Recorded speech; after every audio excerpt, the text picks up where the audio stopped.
দেখো, হ্যালো বন্ধুরা। তো আজকে আমার কাকিমার ধারে মানে এই জিনিসগুলো আমি বলতেছি যে কাকিমা বলতেছে তুই কি করতেছিস। তো আমি এইগুলো আগের থেকে বের করে নিয়ে আসছিলাম যে আমি তোমাদের দেখাবো যে জিনিসগুলো আমাকে কে দিয়েছে। সবার বাবা মা তো সবাইকে অনেক জিনিস গিফট করে, তাই না? সোনা চাঁদি গয়নাগাটি অনেক মেহেঙ্গা মেহেঙ্গা জিনিস গিফট করে, কিন্তু আমার বাবা আমাকে কি কি গিফট করেছে সেই জিনিসটা আমি তোমাদের বলতে চাচ্ছি। তো কাকিমা, এই জিনিসগুলো আমার বাবা বিয়ে হওয়ার পরে মানে কিছু দেয় নাই, এই জিনিসগুলো আমাকে দিয়েছে। এই ব্যাসেশনটা আর এই লীলামৃত পাঠ করতে বলেছে।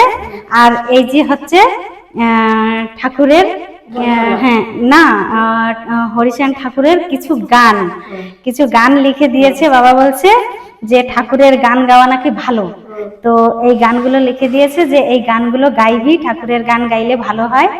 আর এই লীলামৃত তুই পাঠ করবি, ঠিক আছে? তো বন্ধুরা তোমরা বলো এই গিফট গুলো কেমন হয়েছে। কাকিমা তুমি বলো, সে সবার বাবা মা তো সবাইকে অনেক জিনিস গিফট করে, তাই না? হ্যাঁ না, কিন্তু এইরকম গিফট কার কার বাবা মা কাকে দিয়েছে আমাকে কমেন্টে অবশ্যই জানাবে যে এইরকম গিফট কি কেউ দিয়েছে।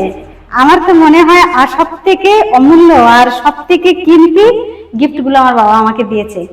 কিছু না হয় আমি বলতে তো পারবো যে আমার বাবা আমাকে সৎ পথে চলার জন্য একটা রাস্তা দেখিয়ে দিয়েছে, তাই না? আমি অনেক খুশি, আজকে অনেক খুশি।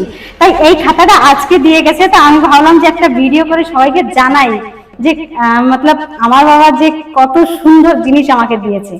আর কিছু চাই না, এই জিনিস দিয়েছে, আর কিছু চাই না আমার বাবা। হচ্ছে থ্যাংক ইউ বাবা, থ্যাংক ইউ সো মাচ।